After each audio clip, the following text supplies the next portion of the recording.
Bienvenidos a este nuevo video. Vamos con ello.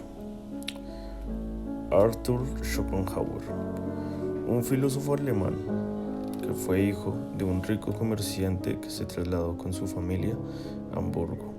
Cuando Danzig cayó en manos de prusianos en 1793, su madre fue una escritora, llegó a gozar de cierta fama y aunque Schopenhauer maduro no tuvo buenas relaciones con ella, el salón literario que fundó en Weimar promocionó al filósofo la ocasión de entrar en contacto con personalidades como Goethe.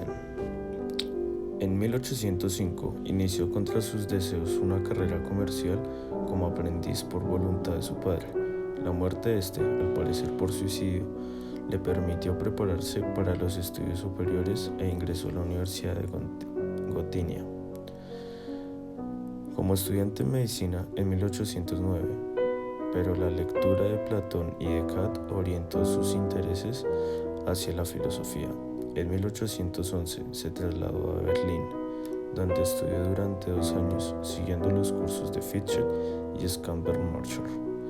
La decepción que ambos le causaron fue motivo momentáneo del alejamiento de la filosofía y un interés por la filología clásica.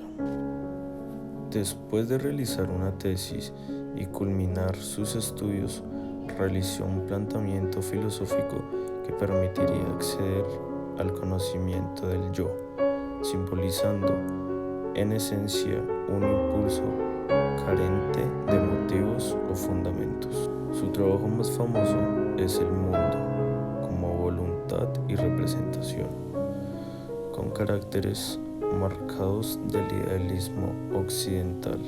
Algunas de las frases más recordadas son: las religiones, como las luciérnagas, necesitan de la oscuridad para brillar.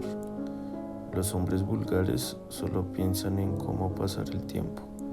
Un hombre inteligente procura aprovecharlo. Pocas veces pensamos en lo que tenemos, pero siempre en lo que nos hace falta.